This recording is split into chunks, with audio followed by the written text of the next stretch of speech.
Hadouken kick!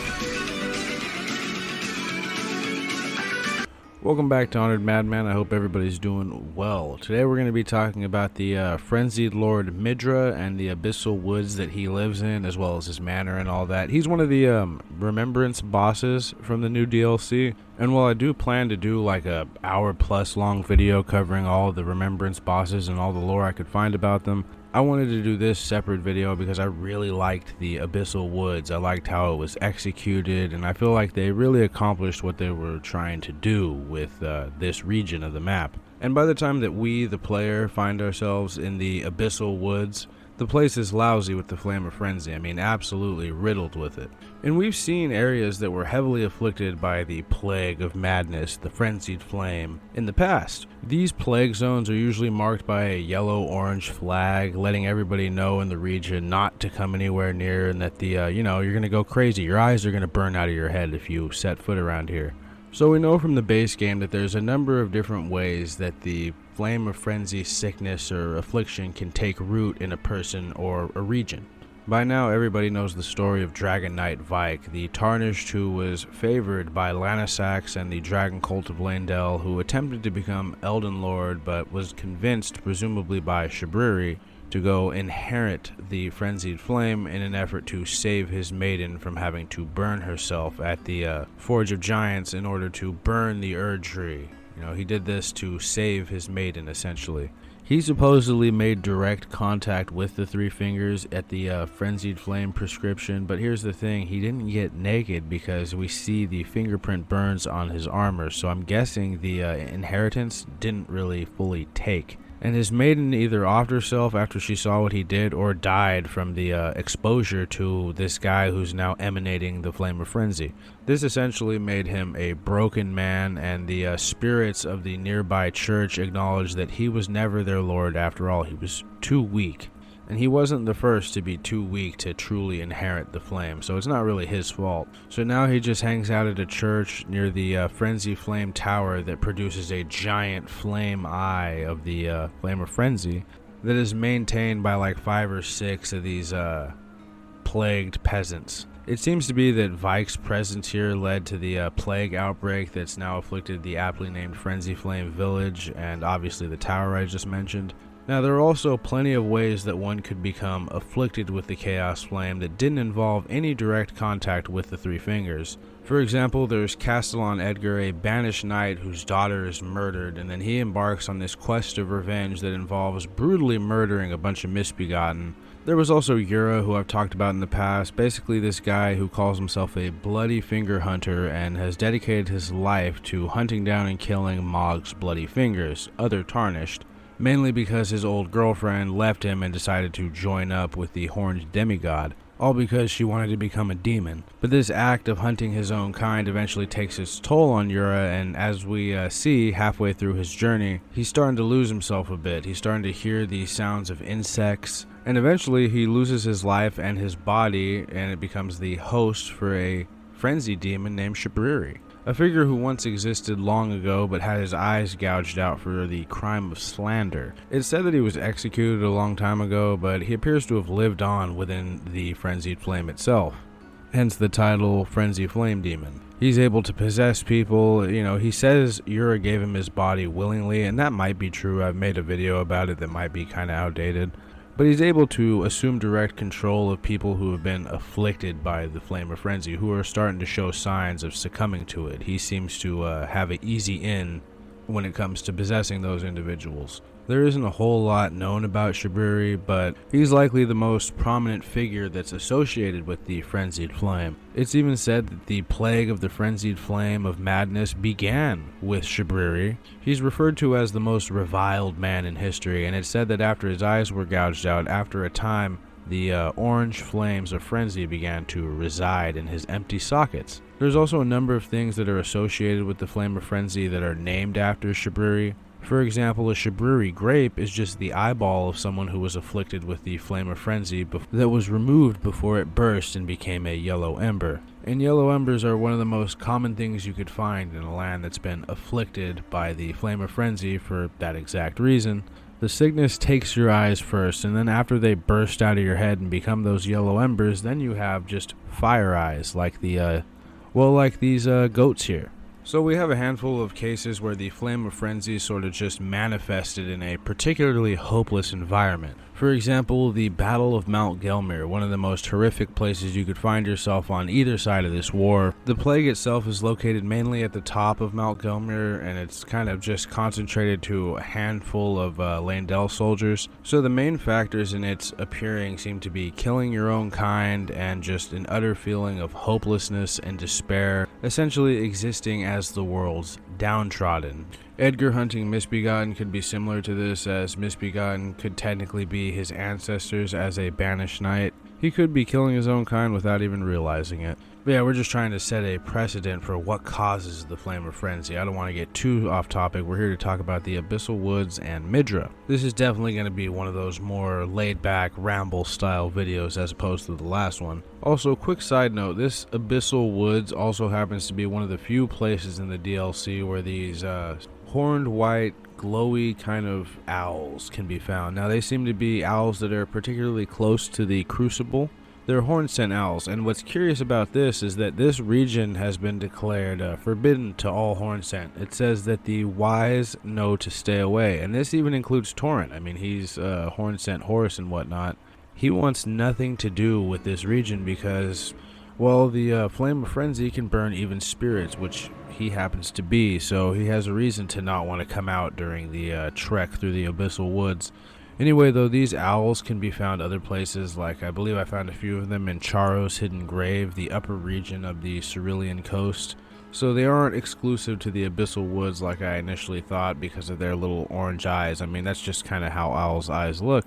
And I suppose the horns that this owl has explain its ethereal white glow. I mean, it's in touch with its spirituality, which is something we talked a lot about in those Hornsent videos.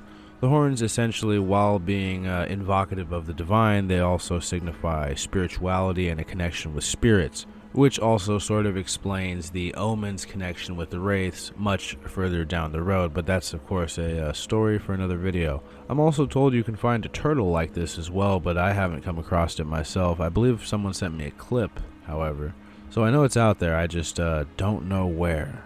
But nonetheless, I wanted to mention them because I feel like I probably should have mentioned them in one of the Hornsent videos, but I didn't get a chance, so they're popping up here because we're talking about the Abyssal Woods. Anyway, though, the other wildlife in the Abyssal Woods is heavily afflicted by the Flame of Frenzy, something that back in the Lands Between we only really saw in rats and people, and the occasional Miranda flower.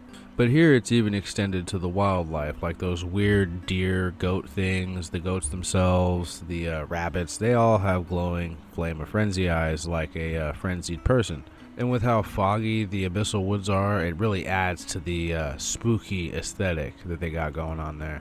I mean, the entire area, the swamp in particular, looks like it's sort of glowing with orange chaos energy, as do the large well, for lack of a better word, natural rock walls, as the whole Abyssal Woods is sort of situated in this canyon or gorge, if you will. But it all looks like it's cracking with orange chaos energy, like it's just about to burst from this entire region. Maybe it's a sign of how well it's been suppressed by the Hornsent Inquisitors. It's sort of tough to say.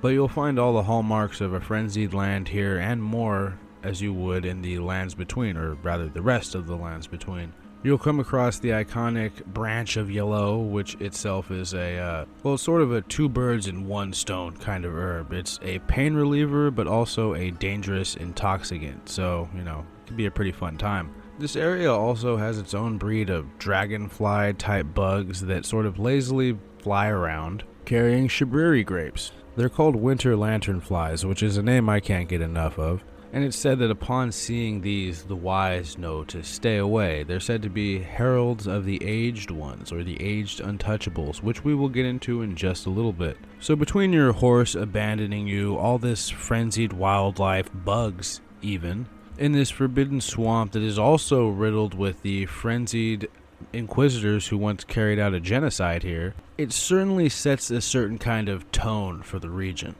But where did the Flame of Frenzy come from? I mean, it doesn't trace its origins to this place, and as we know from Midra's description, he was just the latest in a long line of failed Flame of Frenzy lords. So I believe that the Flame of Frenzy was brought to Midra's manse by an individual named Nanaya, who has the, well, it's like this torch that's made from the spine of one of those previous failed Lords of the Frenzied Flame that I mentioned earlier. This torch is effectively all that's left of that individual. All we really know about him is that he came from a distant land in an age long past, and that he failed to fully become the Lord of the Frenzied Flame, resulting in him being made into this strange torch.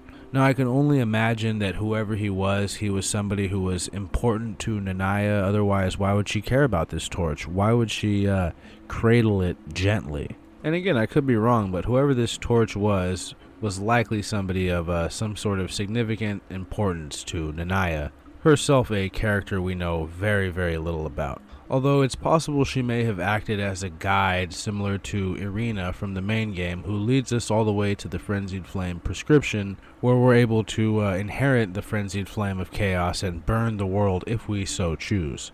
And I think her bringing this to the manse is what caused the outbreak. I mean, the torch is a spine that has the small fading flame of frenzy at the top of it from the previous lord, probably, his flaming Dead Cell style head. Failed lord, I should say, because like every single other previous guy who tried to be a lord of the flame of frenzy, this guy in the spine torch, he also failed, clearly.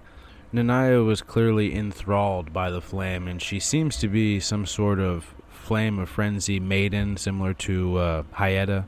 I mean, her outfit is even the color of the Flame of Frenzy. It's the same cloth that we see hung all across Midra's manor and pretty much any area that's been afflicted with the Flame of Frenzy. She's wearing a robe of that color while holding this torch. And I guess it's always possible she could have come from the same land that the Great Caravan came from, but I think that that's, well, there's no real evidence for it. But it isn't necessarily that cut and dry, because then we've got these Aging Untouchables, or Winter Lanterns, whichever you'd like to call them, honestly, because they've got these little flies, essentially mini versions of them, that are called Winter Lantern flies. Sure, it's probably just one of those really on-the-nose Bloodborne references, but it's in-game text, it's official. Anyway, though, the other name for these bulbous, swollen, grape-headed motherfuckers is the Aging Untouchables, or the Untouchable Aged Ones. They're who all the messages you come across that were left by the developers are referring to, the don't let it touch you and all that. And they can be kind of frustrating when you first encounter them because they can't be attacked. You can't snipe them from far away, you can't do shit to them. You have to let them come at you, parry them, now they can be damaged. And I gotta say, it's quite satisfying. Now, they don't drop a whole lot. I mean, the first one you encounter will drop the Aged One's Exaltation, which is a talisman, but for the most part, they just drop these swollen grapes. And the swollen grapes are interesting because they tell us that these individuals, these Aged Ones, at some point were directly touched by the three fingers of the Frenzied Flame. So could they have been failed lords who now sort of act as these traveling repositories of madness to bring to one that they might believe is the next frenzied lord?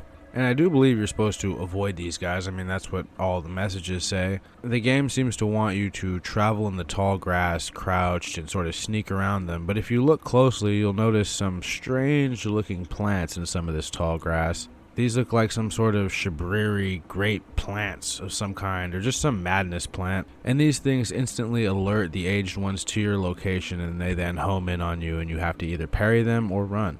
And running doesn't really ever end too well, because these guys can teleport. In many ways, Miyazaki is sort of forcing us to confront these Winter Lanterns, or these versions of the Winter Lanterns, something that you totally did not have to do in Bloodborne. You really could just sort of sneak past them or run past them. So you gotta hand it to old Hidetaka, because he's quite literally making us face our greatest fears. Anyway, now the important thing about these guys is they are described as having been influenced by the direct touch of the three fingers of the Frenzied Flame. So seemingly these guys also tried to inherit the flame but weren't strong enough to do it, and instead became like lesser vessels or wise men of some kind that spread the faith, or I guess faith isn't the right word, but spread the influence of the corrupting orange chaos flame. And what I'm also curious about is, did Nanaya lead them here to, make Midra the next potential Lord of the Frenzied Flame, but he ultimately was just too weak like everybody else was before him? So the jury's still out on all that. That's just a potential theory. What we do know, however, is what happened after the Flame of Frenzy was discovered here in the Abyssal Woods and how the Hornsent responded to it. So before we get right into it, Midra himself does not appear to have been Hornsent, neither was Nanaya, but he did employ a number of them at his manor, and there were a number of them that were his retainers, and just a bunch of people that were loyal to him that also happened to be Hornsent. And again, we've talked about how the Hornsent themselves are these people who appear deeply connected with the spirits and the spiritual world. So when they learned that the Flame of Frenzy could melt anything away, even spirits, they were like, well, this simply won't do. And so they launched a brutal military and religious inquisition into the Abyssal Woods with the sole purpose of finding Midra and rooting out the flame, or at the very least containing it to those Abyssal Woods. And it turned out containing it was the best they could ever hope to do in the first place. The Inquisitors drudged their way through the Abyssal Swamp, and they may have even ruined a old church on the way. Some of them even started showing symptoms of contracting the madness themselves as they clawed their way through the swamp, and those that did tried to weaponize it in the form of the Cyclops laser beam incantation Frenzied Burst. It was said to be a meager victory, but it was a testament of one's, will over the Frenzied Flame. Some also appear to use Shabriri's Howl, which is a rather common Frenzied Flame incantation. It's one that most afflicted seem to be capable of using, but they eventually found themselves at the foot of Midra's manse. And it was here that they were said to have, quote, carried out a damnation like no other on Midra's ass. And the asses of his staff. I mean, basically, the entire crew of the castle was put to the spike, quite literally, beheaded and then had a spike driven into their neck hole. And they aren't really the normal kinds of spikes. They appear to be a type of golden barb, something that the Inquisitors were said to use in their coercive questioning, which again, it's just torture. They're much smaller than the barb that was used on Midra, and they also look different than the barbs used by the individual Inquisitors. So to be 100% honest, I don't really know if these are barbs, but I think that that's the gist of it. I think we're supposed to believe that these are the torturous barbs that are in these headless corpses. How the barbs work is pretty nuts, honestly.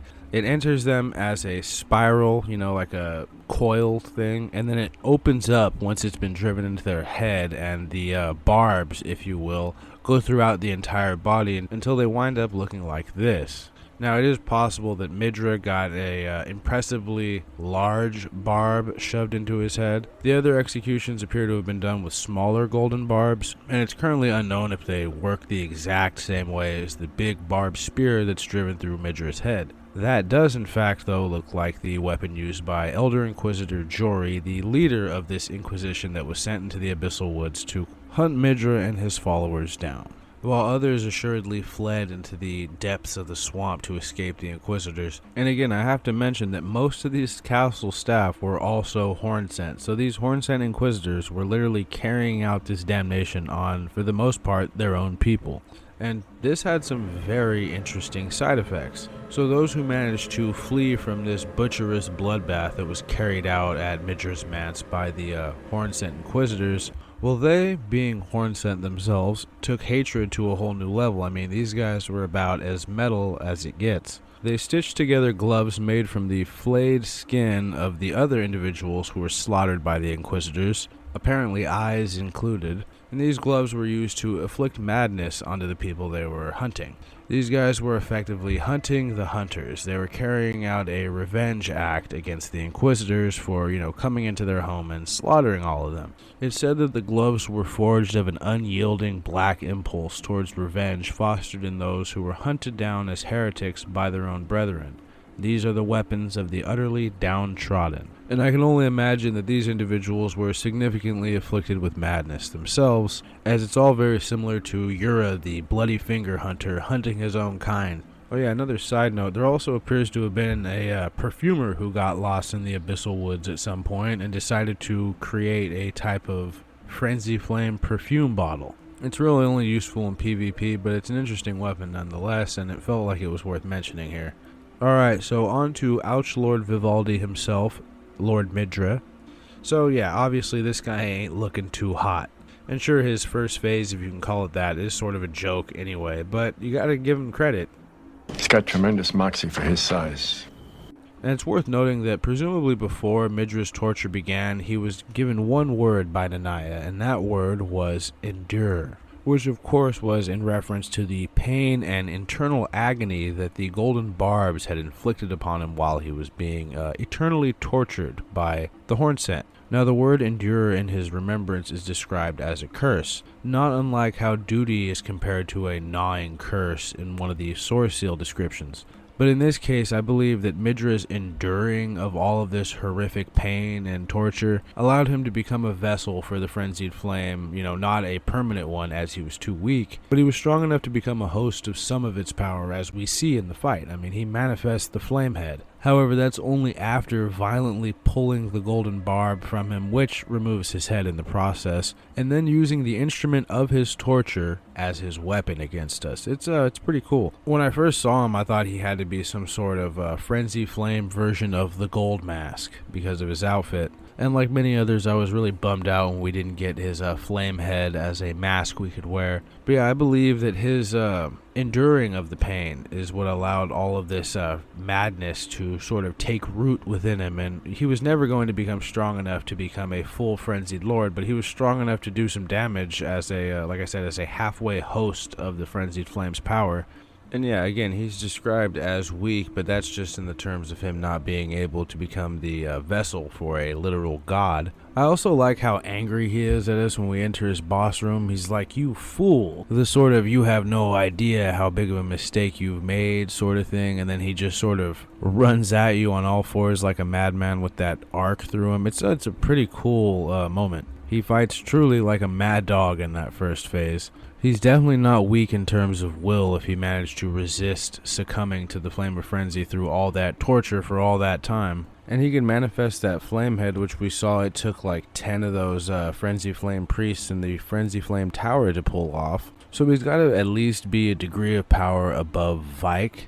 And that could very well be because Vyke kept his armor on when he got squeezed by the three fingers. It's really tough to say. And maybe we never really got to see the full extent of Vyke's power while he was under the influence of the flame, because when we actually have our boss fight with him, he seems to have been cured with it. And I mean, while we're on the subject, how did he wind up in that Everjail anyway? Well, I think in my 2-year-old video about the Everjails, I suggested that he might have imprisoned himself, but now I'm starting to lean towards he was imprisoned by Melina. Well, Vyke is imprisoned in the Mountaintops of Giants, otherwise known as the Forbidden Lands, a place where Melina maintains an office right at the start of. At least I think this is her office. I mean, it's got her dagger here. I think after Vyke inherited the Frenzied Flame that she was charged with imprisoning him. Maybe she was actually charged with killing him, but, no one actually wanted to kill Vyke because they liked him so much, so they just imprisoned him instead. And within the world of the Everjail, he doesn't seem to have any access to his Frenzied Flame power. But anyway, I'm getting off subject. Midra appears to be a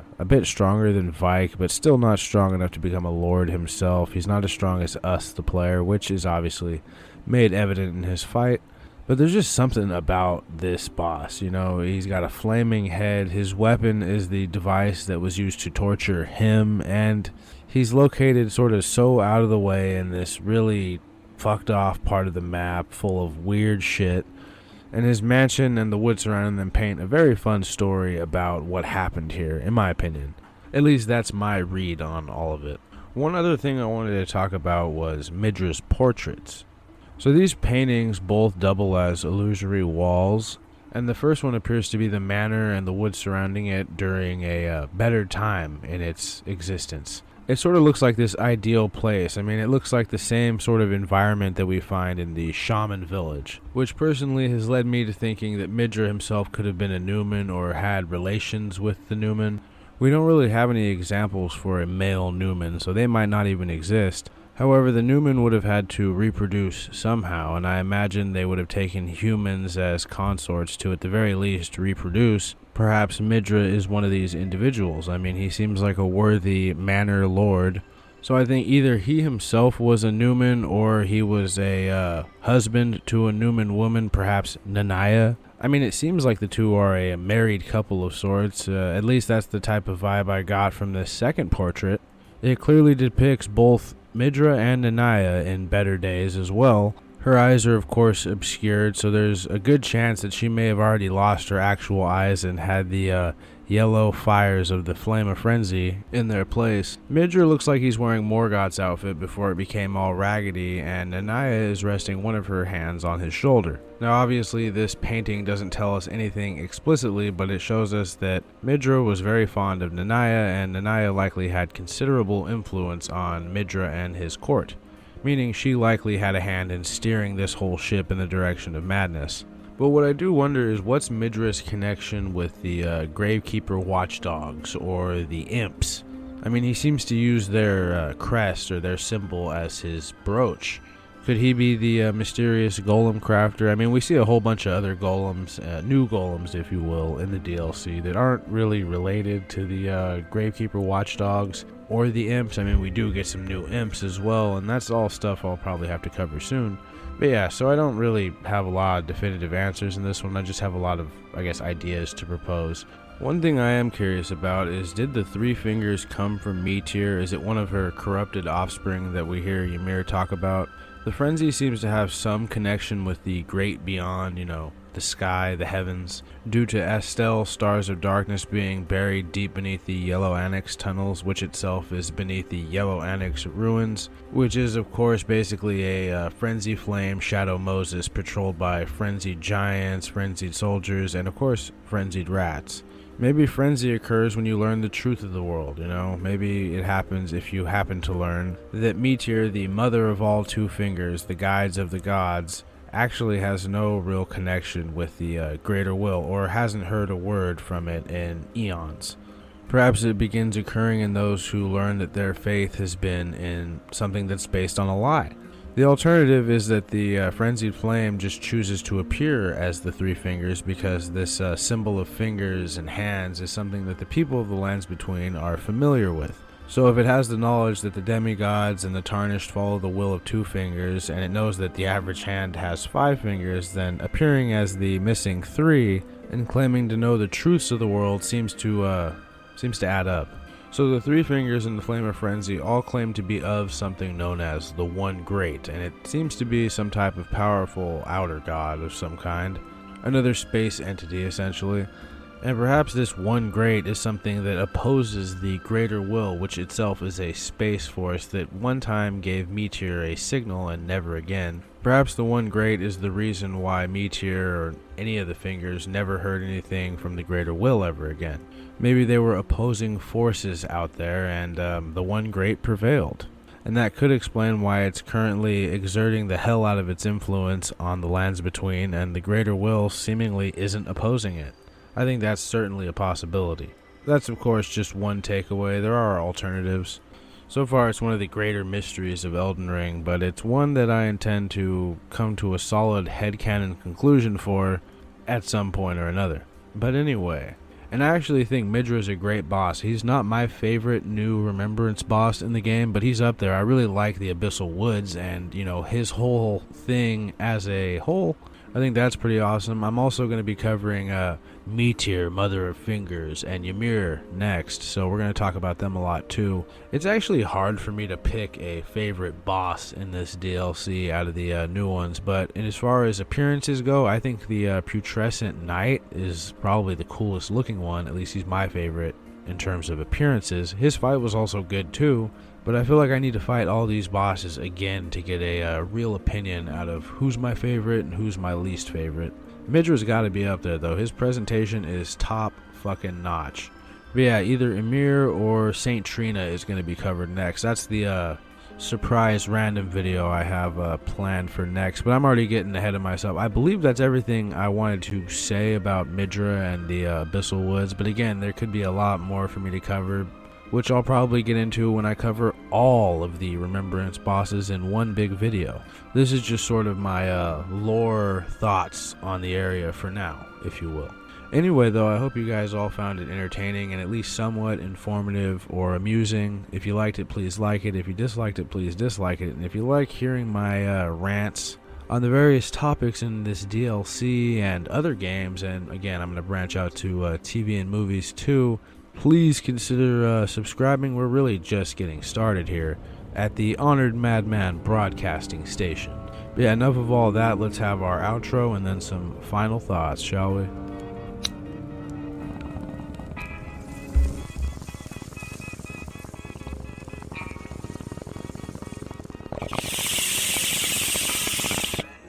The next one will probably be a bit about Meteor and the Mother of Fingers and, Ymir and the Finger Creepers, all that good stuff we're going to get to talking about next probably.